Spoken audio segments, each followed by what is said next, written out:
So we are learning Golang. So this is Golang for kids. It's a 13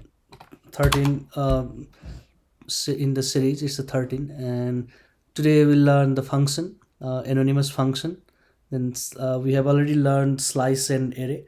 We'll see some of the behavior when we pass the slice and array in a function, and also we'll see the variadic function. So let's see this concept one by one. Main is also a function. So we know, like, we can do the operations here in a main. You want to print something, you want to calculate something, you want to write the code here, and the code goes longer and longer here, and it's very difficult to understand what is happening here if it's like 1000 lines. So then it's better to use the function. So if you use the function, then you can put the code inside the function, and the work of the function is very specific, and then you can call the function here. So let's write a function, like function, and I want to add two number. So I add a function here. So function name, let's say add, and I can pass the parameter like num1, and then int num2, and type is int.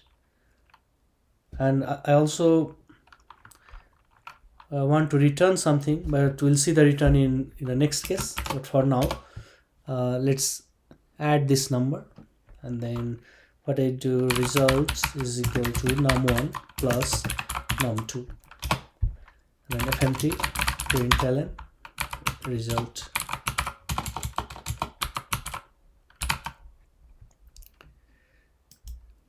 Yeah, so okay, so this is the simple function here, and we can call this function like add 10 20, and run it, and we'll see the result. Go to the terminal and go run main.go. Let's see present working directory. So my project, go to this place. Okay, go run main.go. Undefined result, colon is missing. We need the new variable. Again, save it, try to run. So it's saying 30, so we are printing. So that's a one type of function where we can pass some parameter, and then it does it function and then print the result. If you want to return this value, if you do not want to print here, then you can return from here. So return result. We have to mention what kind of thing it's going to return. So int.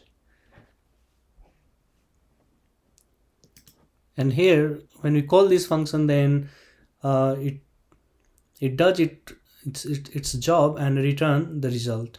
So we can store in some variable. So I can say r variable, new variable, I can store in r, and then I can print. Save it and then run it again.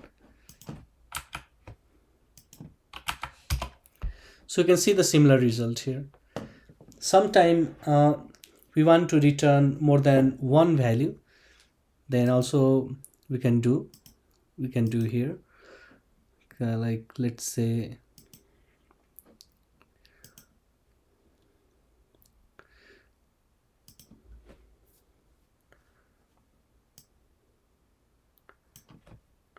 let's write another or that's fine, writes another function, func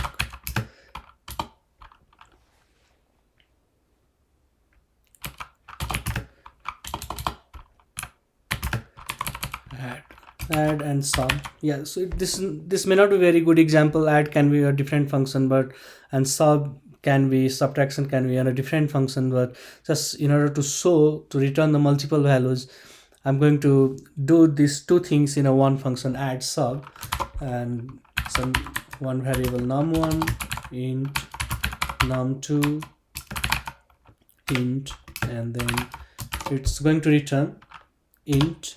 It's going to return two things, int and int. So I can give int and int in the bracket. So for the sum, I'm going to create s variable. So sum, and I can say num1 plus num2.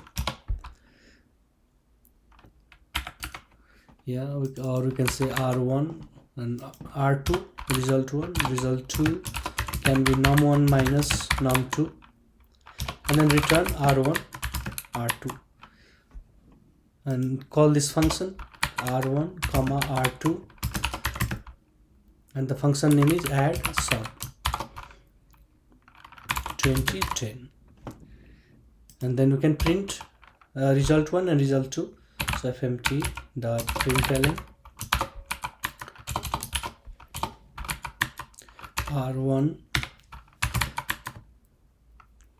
and then again r2 is equal to result2. Let's save it and run it. We'll see the syntax error. Yeah, r1 is 30 and r2 10. So 2010, it's a 30, and if I subtract 10 from the 20, then it's a 10. So that's we got the result. So in this function, I'm going to change a few things more here. Sometimes, like we can give the name of the variable which you are going to return from this function, like r1 and r2. So this is a unique feature in a Golang. So let's say I want to say this return value is r1 and this is r2.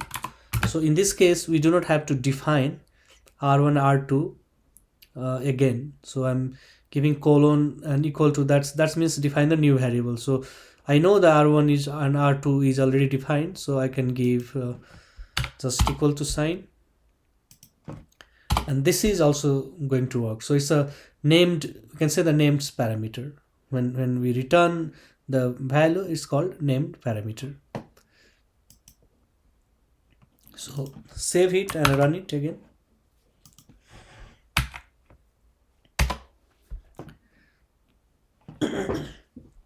Yeah, it's the same result, r1 30, r2 10. So here we use the named variable. So this is about the function. We can also see so variadic function. So let me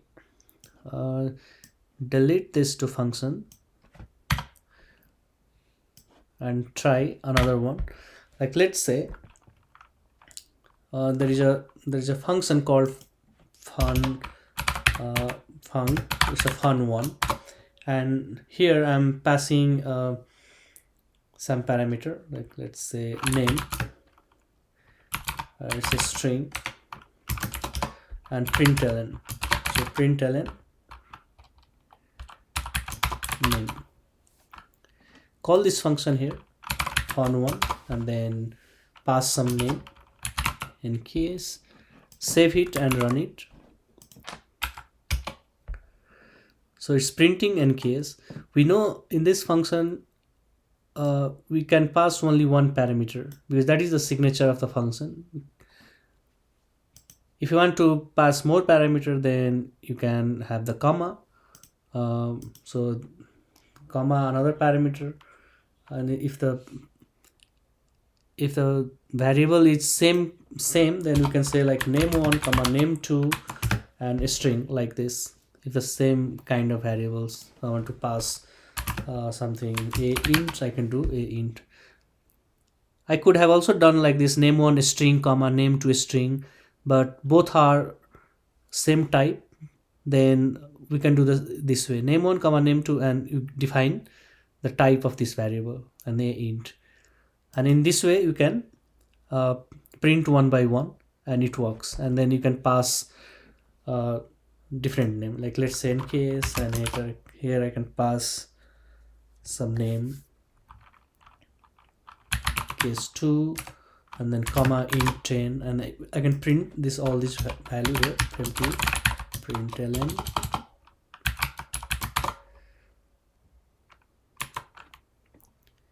name 2, this is name 1,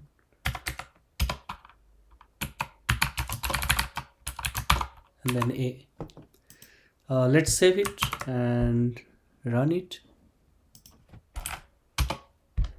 Yeah, it's working here. So we know that, okay, in this function signature there are 3 parameters, so we can pass 3 parameters. We cannot pass more than 3 parameter. Sometime like you want to pass this variable, so like we want to make it optional. Like let's say sometime I want to pass 10, sometime I do not want to pass 10, or sometime I can pass 10 comma 20 comma 30 more values for the same type. Then for this variable we can make it like variadic. So how we can do, we can change in a signature. In a signature I can say like 3 dot here, and then when I put the 3 dot, then run it, and let's see what's happening here.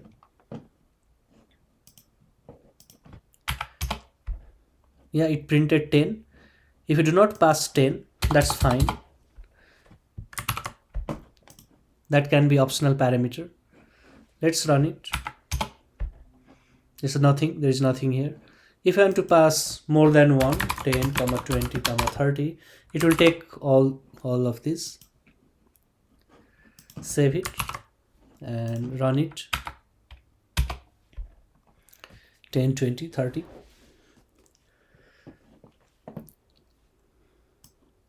Yeah, so this is about this variadic function. Sometimes if you have array, like let's say define a and int 10, 20, 30, and you want to pass this here, then you can do a and dot dot 3 dot, then it will work in that way. Save it, run it, it's working fine.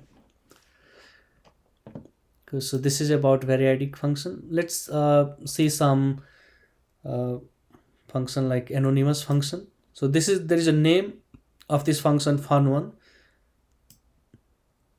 and that's why we are saying this is a named function. There can be the function inside the function, and we can call that function here.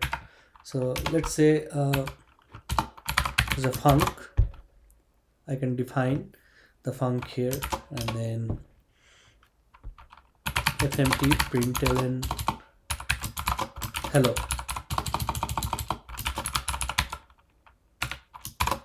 and I want to run it here itself. So this is the function, then it will run and print the hello. Save it, hello. I can define another anonymous function, func. I can pass 2 parameter, a, b, int, and it's going to return int. And then here I'll pass 10 comma 20, but in order to store this value I need a variable here, func. So I can say a,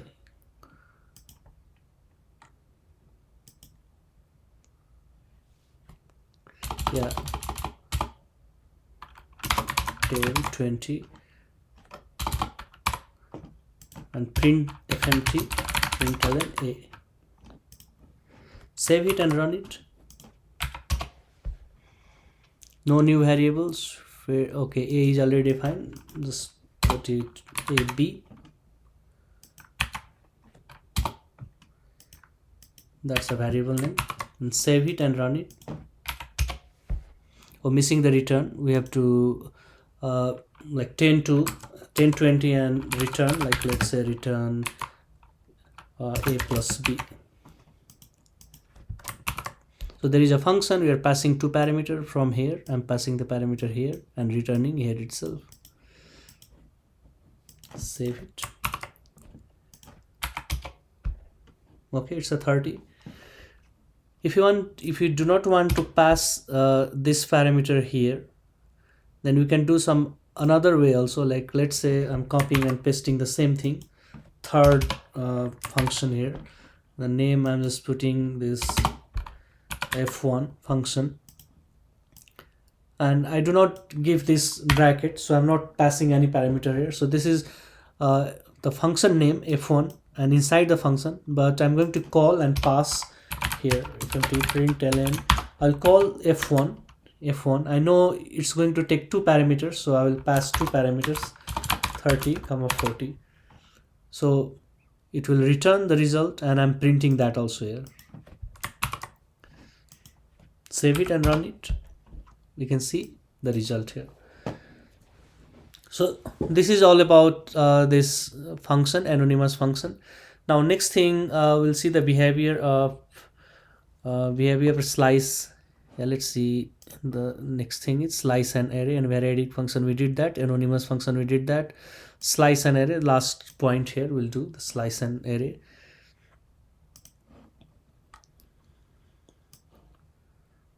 So let me delete this thing. I will delete this function here also. So let me define one array a1. So 5, size is, let's say, 3 int, and inside this 10 20 30, and there is another. So this is the array, and another one I'm going to define, that's a slice. So in a slice, we know I do not give the size, and it's a 30 40 and 50. So what happen if I pass these two variables in a function? So when I pass this a1 array, so array will be passed by value. So if it, whatever you pass, and if you change there, nothing will be changed. So that's called pass by value, and slice is pass by reference. So we'll see that example. So there's a function 1, and I'm passing a1 and a2, and then I will change something in a1 and a2, and I'll print also here. Print fmt println a1, and also in the next line fmt println a2, and I'm going to define this function below. So fun1 fun1, and then two parameters a1 a2, and the a1 is both are different. A1 there is a size, so like let's say a1 3 int, and the a2, that's a slice and int, and I'm going to change in a a1. So like I'll say a1 it's a 0 1 2. So for 2, like here, I'm going to change something. 2 is equal to 200, and also in a a2 I will change a2 2 and 200. So this line I can print before calling the function, and then again I call this after calling the function. Let's save it and run it and see its a behavior. So here you can see the 10 20 30 30 40 50, it's a before, and after 10 20 30 it's exactly same 10 20 30. This line is same, but there is a change in a last line. We can see the 30 40 200. I change this value a1 2, that means last index 0 1 2, yeah, last index value. I changed to 200, and also for the a2 also I changed, but for the first one the change didn't take, so no change here, but in a a2 we can see there is a change. So why this is happening? Because this is the pass by reference, so we're passing the reference of a2. So that's why in a a2 we change something, and it's actually getting changed in an actual slice. So that's, we can say, it's a pass by reference, and this one array is pass by value, and the slice is pass by reference. We'll see another behavior. So we know, okay, we are passing a2 in this function, and if you change something it will get reflected here. Okay, that's true, but what about if I do like a2 append, and then maybe I want to add some more data like like 500. I want to append a2. So it's got appended in a2 here, because when we add this 500 in a2, there are 3 items, and here it will be 4 items.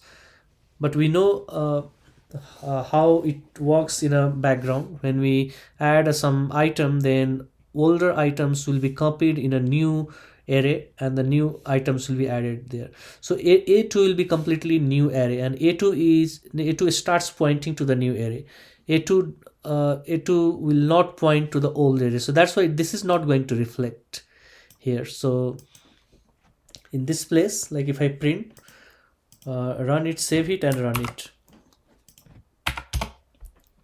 So this is 340 200, just 3 30 40, and then 200 because we changed the 200 here, and we added the new item. So new item is not going to reflect it here, because as soon as we changed and we added the new item, the size is more, so the new array will be created. So that's why this is a very common mistake. It happens like we think, okay, a2 we are passing by reference, and that's good, we can change any value here, that's good. But if I want to add more item here, and that should be visible, but no, it's not, because we have to understand how it works in a background. Because as soon as we do the append, it will create the new array, and the new array has the new item, and then a2 starts pointing to the new array, and it doesn't point to a2, it's like older reference. So but anyway, if you want to add this kind of thing, like pass something, and you want to add and you want to reflect here, that's happened with the pointer. We can get this using the pointer, but we'll learn that pointer in another video. So that's all for today. Thank you.